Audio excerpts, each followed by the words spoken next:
বাংলাদেশে পুরুষদের sexual health 50% চলে আসছে। এটা হলো ওয়ার্ল্ড ওয়াইড, বাংলাদেশে আসলে 30% চলে আসছে। আজকের টপিক আমাদের দেওয়া হয়েছে ডায়াবেটিস, হজম। ব্যাকটেরিয়া হলো এনজাইম তৈরি করে খাবারটাকে হজম করা। বিসমিল্লাহির রহমানির রহিম, আলহামদুলিল্লাহি রাব্বিল আলামিন, ওয়াসসালাতু ওয়াসসালামু আলা রাসূলিল্লাহ ওয়া আলিহি ওয়া সাহবিহি আজমাইন। সম্মানিত পরিচালক, আজকের অনুষ্ঠানে সম্মানিত প্রধান অতিথি, সরকারের সম্মানিত সচিব এবং স্বাস্থ্য মন্ত্রণালয়ের জয়েন্ট সেক্রেটারি এবং প্রশাসক, জেলা প্রশাসক যারা উপস্থিত আছেন এবং আপনারা যারা দূর দূর থেকে আসছেন অনেক কষ্ট করে সময় নিয়ে আজকের ছুটির দিনে, আসসালামু আলাইকুম ওয়া রাহমাতুল্লাহি ওয়া বারাকাতুহু। বগুড়া দেশের এক অন্যতম বৃহত্তম জেলা এবং centre of the north side of Bangladesh. এবং আমি ব্যক্তিগতভাবে আমার অনেক বন্ধু মহল আছে এলাকায়, অনেক শুভাকাঙ্ক্ষী। আমার অনেক ফলোয়ারদের মধ্যে এলাকায় অনেক বেশি হওয়ার কারণে আজকে দেখতে পাচ্ছি যে একদম টিউটোরিয়াল একদম কানায় কানায় পূর্ণ এবং সামনে অনেক কষ্ট করে বসছেন। সবাইকে অনেক ধন্যবাদ। আমি আপনাদেরকে তুলে ধরবো আজকে যে বিষয়টা আমাকে দেওয়া হয়েছে, আমাদের স্বাস্থ্য সমস্যায় রোগগুলা কেন হয়, আমাদের প্রত্যেকেরই হজম সমস্যা। আমি কথা বলবো আজকে মূলত ডায়াবেটিস, যেটা মহামারী আকারে ছড়িয়ে পড়েছে ব্লাড প্রেশার, কোলেস্টেরল, চর্মরোগ, তারপরে থাইরয়েড, লিভার ডিজিজ এবং বেশ কিছু অটোইমিউন ডিজিজের কথা বলা হয়েছে, যেগুলা বেশি প্রশ্ন এসছে। তো আপনারা প্রশ্নগুলো এখন থেকে দেওয়া শুরু করুন। মাহাদি, প্রশ্নগুলো এখন থেকে দেওয়া শুরু করুন। আপনাদের প্রশ্ন তো দিব আমি। আগে যে বিষয়গুলো দেওয়া হয়েছে সোফার, এগুলো আমি তুলে ধরবো, তারপরে আপনাদের প্রশ্নগুলো উত্তর দিব। প্রশ্নগুলো দিলে আমরা বাছাইকৃত একই প্রশ্নগুলোর উত্তর একই রকম হলে আমি একটু উত্তর দিব ইনশাআল্লাহ, এবং আপনারা সরাসরি প্রশ্ন করবেন। আমি অনুরোধ থাকবো আপনাদের যদি কথা শুনবেন, যে কোনো প্রশ্ন আমাকে করবেন ইনশাআল্লাহ বিসমিল্লাহ। সম্মানিত উপস্থিতি, আমি সুদূর আমেরিকা থেকে এসেছি। আপনারাও অনেক কষ্ট করে আসছেন। এখানে আমরা কাউকে টাকা দিয়ে আনি নাই, আপনারা অনেক রেজিস্ট্রেশন করে নিজের খরচে এসছেন। তো কেন আসছেন? একটা কথা, যে আমরা আজকে যে চিকিৎসা ব্যবস্থা, সেখানে আমরা পুরো সুস্থ হতে পারছি না।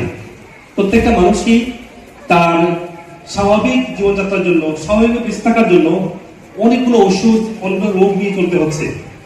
আপনার ওষুধ একটা দিয়ে শুরু হচ্ছে, অনেকগুলো ওষুধে গিয়ে শেষ হচ্ছে।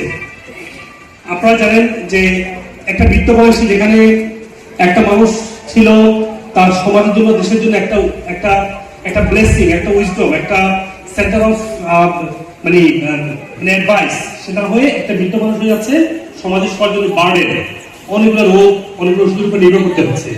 আমরা এটা চাই না।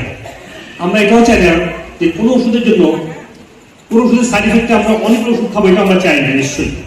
এবং আমরা যারা একসাথে অনেকগুলো ওষুধ দিচ্ছি, আমরা এখানে ফিউজ ফাইন্যান্সিয়াল বাড়িটা আমরা চাই না। আপনারা নিশ্চয় এই জন্য আসছেন। সেজন্য আমি বলছি, আপনারা একদম সহজভাবে বুঝে নেবেন যে আমাদের রোগগুলো হওয়ার কি কারণ। যে কোনো সমস্যা যখন আপনার কারণটা কি বুঝবেন, তখন সমাধানটা আপনারা বুঝে যাবেন। এমন না যে লাইফ স্টাইল ঠিক করলেই সব রোগ ভালো যাবে, এরকম না। লাইফ স্টাইল ছাড়াও আরো কিছু জিনিস দরকার আছে। সেজন্য বুঝতে হবে যে মোটা দাগে আমরা প্রতিটা মানুষ আল্লাহ সুবহানাহু ওয়া তাআলা পাঠিয়েছে একটা ইন্টিগ্রেটেড সিস্টেম দিয়ে। যখন এই সিস্টেমটা ব্যাহত হয়, ইমব্যালেন্স হয়, তখন অসুস্থ হয়। এটা কেন? এক নম্বর কারণ যেটা দেখি আজকে সমাজে খাবার যে পরিবর্তন হয়েছে। আমি খুব শখ করে এসেছি বগুড়া, এসেই বগুড়ার দই খাবো, আমি কিন্তু খেতে পারিনি। কেন পারি নাই? কারণ হচ্ছে যে আমরা সেটা সুগার দেওয়া আছে। কেন পারি নাই? যে দুধ দিয়ে বগুড়ার দই বানানো হতো, আজকে এই দুধটা সেই দুধ না। আজকে বগুড়ার দইটা যে গরুগুলোকে ফার্মে স্টেরয়েড, অ্যান্টিবায়োটিক দিয়ে প্রচুর ফিড দিয়ে বড় করা হচ্ছে, সেই গরুর দুধ থেকে দই বানানো হচ্ছে। আমি কেউ খেতে পারি নাই, দুঃখিত। ঠিক একইভাবে আমার ইচ্ছা ছিল একটা কাচ্চি ভালো, খুব কাচ্চি, অনেক কাচ্চি পাই। কাচ্চি কি সমস্যা? কাচ্চি সমস্যা না, কিন্তু কাচ্চির মধ্যে একটু সুগার দেওয়া হচ্ছে। যে খাসি থেকে কাচ্চি বানানো হচ্ছে, সেই খাসি কিন্তু রিয়েল খাসি না, এটা ফার্মে বড় করা হচ্ছে ওষুধ দিয়ে গুলোকে।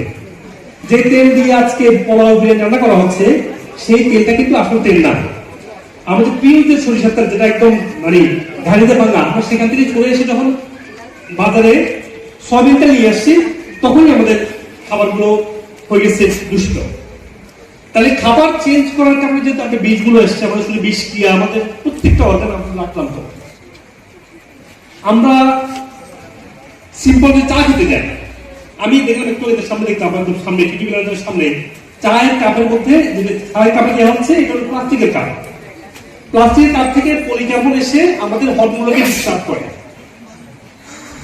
এটা ছাড়াও আমাদের বিভিন্ন অঙ্গপ্রত্যঙ্গের মধ্যে কেমিক্যাল যে পলিকার্বন বলে এটা এসে আমাদের জমা হচ্ছে। আমরা যদি সিম্পল দেখি প্লাস্টিকের বোতলটা, এটা কিন্তু পিওর না, এটা গরমের কারণে প্লাস্টিক থেকে কেমিক্যালটা এসে পানির মধ্যে মানুষ চলে আসছে। দেখবেন আজকে অনেক মেয়েদের তাদের পিছনের সমস্যা, হরমোন সমস্যা, এটা একটা বড় কারণ। আমরা এইভাবে দেখি, আমরা যে প্রতিটা ওষুধ খাচ্ছি, আমরা জ্বর হলে ওষুধ, ব্যথা হলে ওষুধ, ঘুমাতে না পারলে ওষুধ, কিছু হলে ওষুধ, কাশি হলে ওষুধ, প্রতিটা ওষুধ একটা কেমিক্যাল। এই কেমিক্যালটা আমাদের শরীরে বাসা হচ্ছে, জমা হচ্ছে, দীর্ঘদিন জমা হতে হতে হতে হতে আমাদের অনেকগুলা রোগের জন্য আমাদের অপেক্ষা করতে হচ্ছে। আমরা মেয়েরা পার্সোনাল কেয়ার পছন্দ করি, আমরা স্লোন, পাউডার, লোশন, সাবান, শ্যাম্পু প্রত্যেকটা আজকে কেমিক্যালি বানানো হচ্ছে। তাহলে আমাদের জীবনধারার মধ্যে প্রচুর কেমিক্যাল আসার কারণেই আমাদের শরীরের উপরে বার্ডেন তৈরি হয়েছে, যেখান থেকে রোগগুলোর মতো আসে। 2 নম্বর কারণ হচ্ছে আমাদের আল্লাহ সুবহানাহু ওয়া তাআলা আমাদের শরীরকে বানিয়েছে একটা ব্যাকটেরিয়াল একটা সিস্টেম দিয়ে।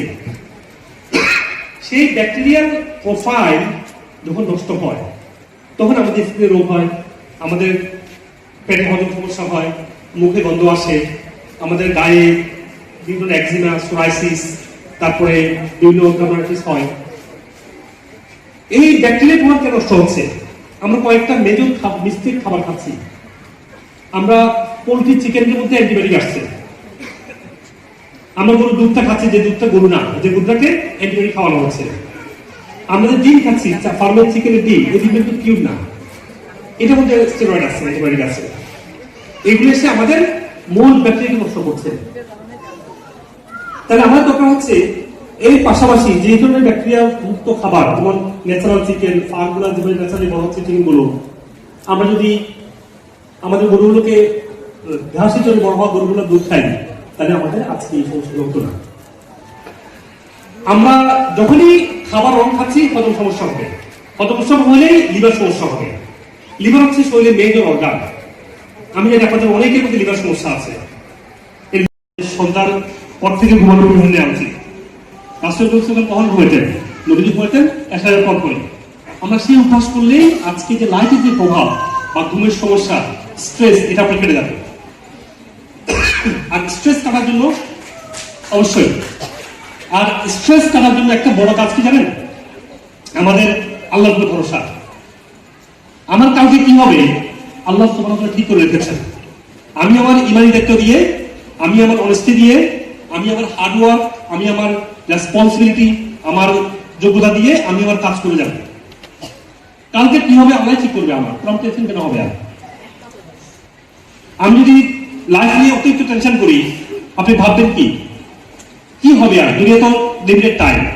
আমরা বয়স 30, 40, 50, 60 দেখতে জীবন শেষ হয়ে যাচ্ছে, কিন্তু এরপর আমরা আজকে আল্লাহর কাছে চলে যাবো। আমরা মৃত্যুকে স্মরণ করি, মৃত্যুর পরে জীবনকে স্মরণ করি।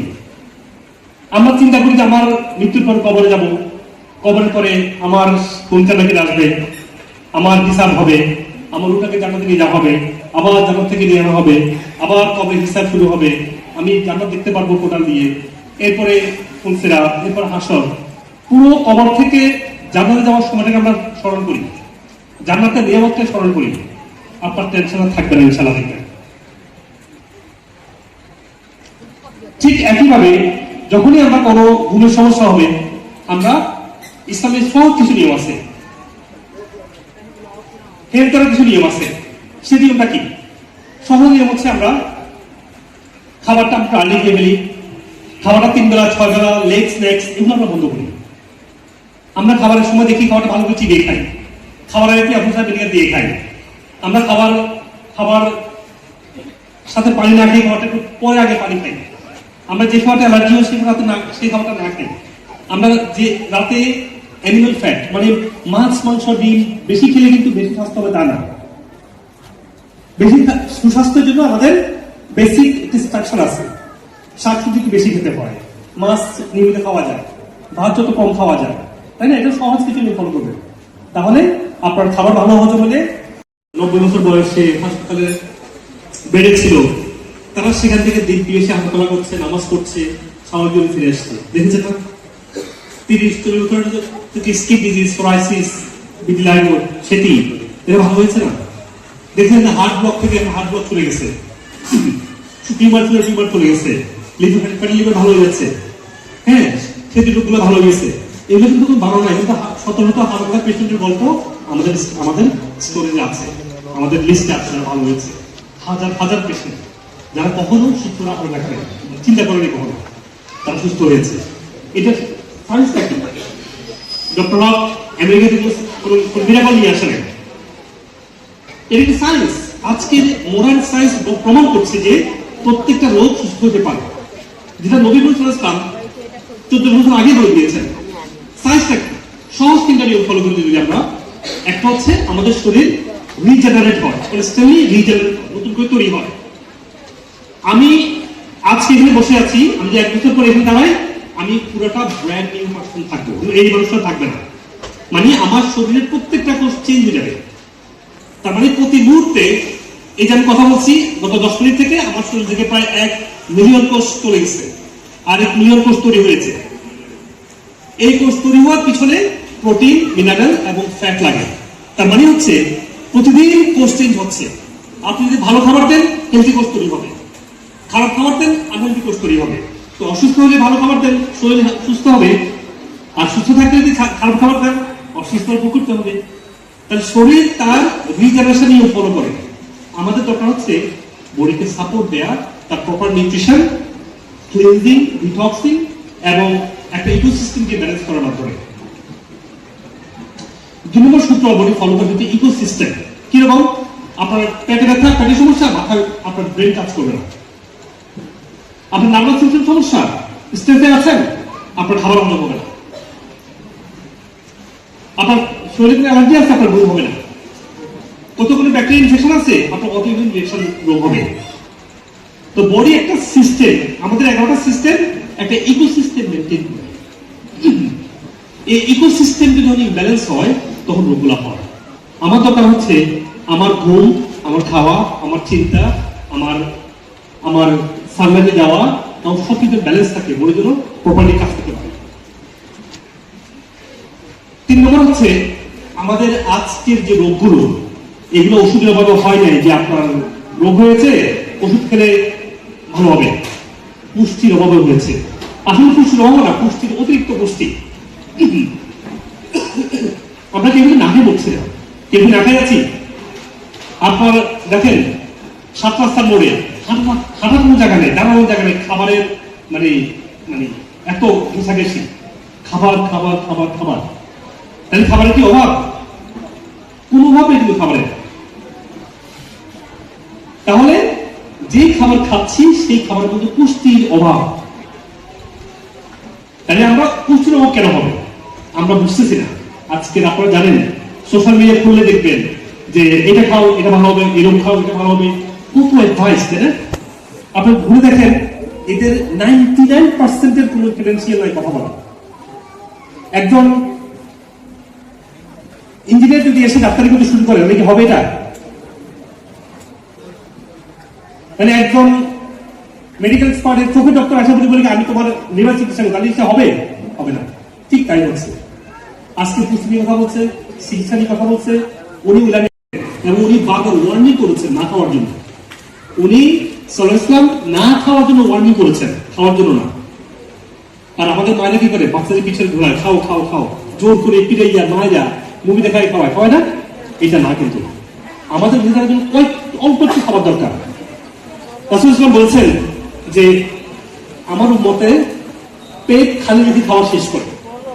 উনি বলেছেন, উনি অনেক কথা বলেছেন, উনি বলেছেন যে বেঁচে থাকার জন্য কয়েক লোকমা খাবার যথেষ্ট। আজকে সায়েন্স তাই দেখাচ্ছে। আপনি উপাস থেকে দেখেন না, আমি দেখেছিলাম একটা মানুষকে, সে প্রায় মানে 45-46 দিন রোজা রাখছে। আমি দেখতে গেছিলাম, আমি টেক্সাসে একটা স্টেট একটা জায়গায়, যে কিভাবে করছে এটা। উনি আমাকে বললো এটা 3-4 দিন পরে বডি সহজেই দুষ্ট হয়ে যায়, এবং বডিতে স্টোর করা যে খাবারগুলো আছে এখানে কোনো কাজ হয় না। এটা কি এমন যে এগুলো থেকে তোমার বেরিয়ে যায়, আবার সে সেন্টার করে নাকি একটু এসে ক্লিন করে? অবশ্যই ক্লিন করে, তাই না? ঠিক ফাস্টিং করার সময় আপনারা ক্লিন করবেন। সেই ক্লিনসটা কি? সেই ক্লিনসটা হচ্ছে কিছু ডিটক্সিং খাবার নিজে করতে। আচ্ছা, সাইন্স দেখাচ্ছে যেগুলোর মধ্যে এমন কিছু প্রপার্টি সময় পছন্দ করছে না। ওয়ালাস কেন? আপনার সময় চলে যাচ্ছে, প্রতিটা সময় চলে যাচ্ছে জবাবদি করতে, প্রতিটা জবাবদি চলে যাচ্ছে। তো আমরা এমন কোনো কাজ করবো না যেটা আমাদের ক্ষতিকর। আল্লাহ বলছে তো নিজের দোষের কাজ করবো না। এই জন্য আমাদের খাবার দাবার লাইফস্টাইল সব ক্ষেত্রে আমরা একটা আল্লাহ যে আমাকে নিয়ামত দিয়েছে পৃথিবী বেঁচে থাকার সার্টেন টাইম বাঁচার, এই টাইমের মধ্যে আমার ম্যাক্সিমাম খাবারে, আমাদের লাইফস্টাইলে, আমার এবারতে এমন ভাবে জীবন শেষ করবো যাতে করে আমার এই প্রতিটা জিনিসের সময়ের দিতে পারি আমি। তারপরে ইন জেনারেল সুস্থতা মানে হচ্ছে আমাদের প্রপার ডায়েট, লাইফস্টাইল মডিফিকেশন, যেটা আমরা বলি, যেটা আমরা এখানে বলছি। তিনি সাপ্লিমেন্ট। যখন আমরা অসুস্থ হই, শরীর নিউট্রিশনাল বিশাল ডেফিসিয়েন্সিতে ভোগে, ওই ডেফিসিয়েন্সি পুরো করার জন্য আজকে ন্যাচারাল মেডিসিনের মাধ্যমে শরীরকে হিল করা যায়। আমাদের শুনে আসছি মেডিসিন খাওয়ার সুন্নাত। এই ফার্মাসিউটিক্যাল যেটা মানে যেটা সার্টিফিকেট যুক্ত খাওয়ার ওষুধ, এটা সুন্নাত না নিশ্চয়। যে রোগটা যে ওষুধ রোগকে ভালো করবে, natural medicine, supplement, vitamin, gland medicine, যেটাকে অ্যাডাপ্টোজেন, যেটাকে আমরা বলি হচ্ছে যে different types of nutritional component, এইগুলো হচ্ছে রিয়েল মেডিসিন, যেটা শরীরকে রোগ থেকে ভালো করে। এরপর হচ্ছে আধুনিক অনেক থেরাপি আছে, বলা হয় রিজেনারেটিভ থেরাপি। এই রিজেনারেটিভ থেরাপিগুলো আপনার কোষকে নতুন করে গঠন করতে সাহায্য করে। ওজন therapy, acupuncture, hyperbaric, stem cell therapy, এগুলো আপনার নতুন কোষ গঠন করতে সাহায্য করে। এগুলো আপনি সুস্থ রাখতে পারেন। আপনাদের আজকে যে টপিক আমাদের দেওয়া হয়েছিল ডায়াবেটিস, হজম। আমাদের প্রয়োজনীয় এনজাইম থাকে না, প্রয়োজনীয় ব্যাকটেরিয়ার প্রোফাইল থাকে না, কারণ ব্যাকটেরিয়া হলোই এনজাইম তৈরি করে খাবারটাকে হজম করা। এনজাইম হচ্ছে এমন একটা প্রোটিন, খাবারটাকে নিয়ে এটাকে প্রসেস করে পুষ্টি এর কাজ করে শরীরে, তাই না? যখনই এনজাইম থাকবে না, এনজাইম মানে কি আমাদের শরীরে 5000 মিনিমাম 5000 এনজাইম কাজ করে একটা খাবার খাওয়ার পর। এনজাইম করতে কাজ সেগুলো কিছু অর্গান তৈরি করে, কিছু ব্যাকটেরিয়া তৈরি করে। যদি ব্যাকটেরিয়াগুলো উইক হয়ে যায় বা অর্গানগুলো এনজাইম তৈরি করতে না পারে, তখন আর খাবারটা হজম হয় না। খাবারটা হজম না হলেই সমস্যা শুরু। খাবারটা হজম না হলে গ্যাস তৈরি হবে, পায়খানা কষ্ট হবে, আপনার ঘুম হবে না, এনার্জি পাবেন না। খাবার খাবেন এনার্জির জন্য, উল্টা আবার ফ্যাটিক ডায়েট ফিল করছে। যার সমাধানটা কোথায়? এমন খাবার খাবেন না যেটা আপনার হজম হয় না। আপনার কি মনে হয় সিঙ্গারা, চমচা, পরোটা, খেলে আপনার খাবার হজম হবে? কিন্তু খাবার না, এটা মাত্র তৈরি খাবার না। বিকল্প সালাদ খান, সবজি খান, সাধারণ মাছ খান, প্রাকৃতিক চিকেন খান, এটা হজম হবেই না। কারণ বডির মধ্যে সেই এনজাইমটা আছে যেগুলো হজম করার মতো। তাহলে আপনার প্রথম কাজ হচ্ছে এমন খাবার খাবেন না যেটা আপনি আশা করবেন খাবার খাবো আমি আরো ঘুমাইতে পারবো, এনার্জি পাবো, এটা হবে না, তাই না? এটা একটা কাজ, যে আমি এমন খাবার খাবো না সেটা সেই খাবারটা যেন হজম না হয়। কোন খাবারটা আপনি খাবো না? আমরা মোটা দাগে দেখি যে খাবারটা আমরা খাওয়া ঠিক না, সেটা হচ্ছে বাজারের তেল, যে তেলটা ইনফ্লামেশন তৈরি করে। আমরা দেখি যে গরম তৈরি খাবার আমরা খাবো না। আমরা দেখি যে বাজারে যে খাবার ভাজা করা অতিরিক্ত, ওগুলো আমরা খাবো না। পরিকল্পনা করতে পারেন এগুলা ভালো না হওয়ার কোন কারণ নেই। ডায়াবেটিসটা বড় কারণ হচ্ছে ইনফ্লামেশন। কারণ ইনফ্লামেশন কোথেকে আসে? যখনই কোনো খাবার হজম হবে না, এটা ইনফ্লামেশন তৈরি করবে। আপনি স্ট্রেস করবেন, ইনফ্লামেশন তৈরি করবে। আপনি ভালো করবেন না, শরীরে ইনফ্লামেশন তৈরি হবে। আপনার শরীরে কোলেস্টেরল, শরীরে আপনি প্রসেস খাবার খাবেন, ইনফ্লামেশন তৈরি হবে। আপনি যখনই কোন ধরনের মানে আপনার স্যানিটারি লাইফস্টাইল, যেটা সানলাইটে যাচ্ছেন না, আপনি কোনো খাচ্ছেন না, ঘুমাচ্ছেন না, কাজ করতেছেন, তাহলে হবে না। আপনাকে সানলাইটে যেতে হবে, আপনাকে ভালো সোসাইটি লাগবে, আপনার ভালো ফ্রেন্ড লাগবে, ভালো হেলদি ফ্যামিলি রিলেশনশিপ লাগবে। সব মিলিয়ে মানসিক, শারীরিক এবং স্পিরিচুয়াল সব মিলিয়ে কিন্তু আপনি ইনফ্লামেশনটা কমবে। বলে না ধার্মিকরা সুখী। একটা মানুষের ফেথ, একটা মানুষের জীবনে যে লক্ষ্য থাকে না, ওই লক্ষ্য আপনাকে সবসময় মাইন্ড এবং আপনার চিন্তা থেকে একটা স্ট্রেট একটা সাহায্য করবে। কারণ আপনাদের ক্লিয়ার থাকবে ধরো যে আমি যদি আজকে মরেও যাই, আমার জন্য অপারিত সুযোগ জানা। আমি যে আজকে বেবি প্রেগনেন্ট হওয়ার পর থেকে মানে কনসিভ করার পর থেকে বেবি বড় পর্যন্ত মায়েদেরকে অ্যাক্টিভ থাকাটা গুরুত্বপূর্ণ।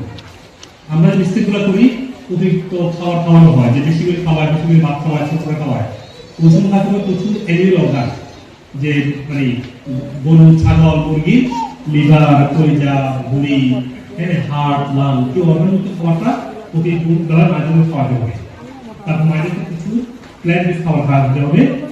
যদি হেলদি খাবার খাওয়ায়, মায়েরা সরাসরি অ্যাক্টিভ থাকতে হবে। আমাদের দেশের মায়েরা কি করে, তারা ইনএক্টিভ হয়ে যায়, মানে বেবি হবে এর জন্য অসুস্থতা। বেবির জন্যই মায়েদের খুবই অ্যাক্টিভ, যাতে করে মায়েদের বেবি ভালো যদি থাকে, ভালো পুষ্টি পায়, তখন গিয়ে স্বাভাবিক ডেলিভারির দিকে আসবে ইনশাআল্লাহ। হ্যাঁ, এখানে বেবির স্বাস্থ্য মায়ের সাথে দূরে জড়িত।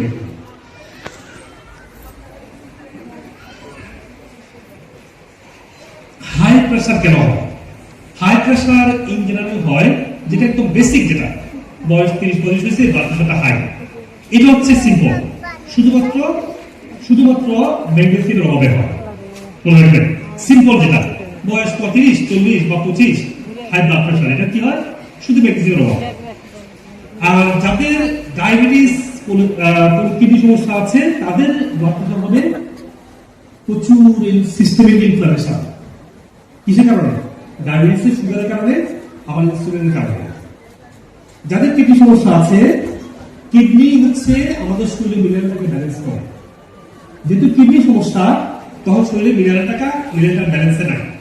এটা হচ্ছে জটিল ব্লাড প্রেসার সমস্যা। তখন ব্লাড প্রেসার 1টা, 2টা, 3টে মেডিসিন লাগে। কারণ কিডনি ভালো থাকলে ব্লাড প্রেসার ভালো থাকবে না, কারণ আপনার শরীরে লবণ ব্যালেন্সে নাই, ইলেকট্রোলাইট ব্যালেন্সে নাই। বুঝতে পারছেন ব্লাড প্রেসার কেন হয়? আপনি মিলিয়ে দেন আপনার ব্লাড প্রেসার কেন, আপনার বয়স কত, আপনার অন্য রোগ আছে কিনা, কিডনি সমস্যা আছে কিনা, অন্য সমস্যা হতে। আর যাদের মায়েদের ব্লাড প্রেসার সমস্যা হচ্ছে, তাদের ইউটিআই, মেয়েদের ইউটিআই, ইউরিনারি ট্র্যাক্ট ইনফেকশনটা বেশি হয়। যাদের ইউটিআই থাকবে, পুরোপুরি ভালো করতে না পারলে, যদি আপনি অ্যান্টিবায়োটিক খান, একটু ভালো ফিল করেন, খাবার খাবেন, স্বাস্থ্য খাবেন, এই ইউটিআইটা কখনো আর যাবে না, আর যায় না। এই মেয়েদের যখন ইউটিআই যায় না, এটা যেটা হচ্ছে বাংলাদেশে পুরুষদের সেক্সুয়াল হেলথ 50% চলে আসছে। এটা হলো ওয়ার্ল্ড ওয়াইড, বাংলাদেশে আসলে 30% চলে আসছে। সো আপনি কিন্তু একা না, যারা ভয় পাচ্ছেন যে আপনি একা না, কিন্তু আপনাদের বাংলাদেশ 70% মানুষের সেক্সুয়াল ডিসফাংশন সমস্যা হচ্ছে, ওয়ার্ল্ড ওয়াইড 50%। এটা কেন হয়েছে বলুন দেখি। এখন আপনি ইউটিউব করেন, গুগল করেন, দেখবেন কি সাইকোলজিক্যাল সমস্যা, মেন্টাল ডিজিজ, এটা করে।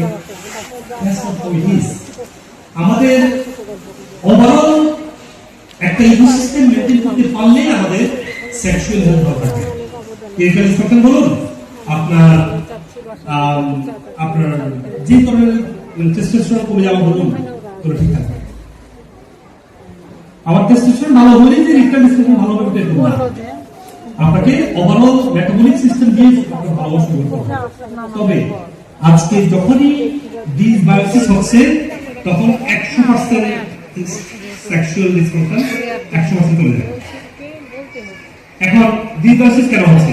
ওই যে বলেছি, ফার্মের মাংস, ফার্মের ডিম, ফার্মের দুধ এবং প্রচুর অ্যান্টিবায়োটিক খাওয়া, বিভিন্ন রোগে এটি আমাদের পেটের ব্যাকটেরিয়া নষ্ট হচ্ছে। পেটের ব্যাকটেরিয়া নষ্ট করলেই আমাদের ডিসবায়োসিস হবে।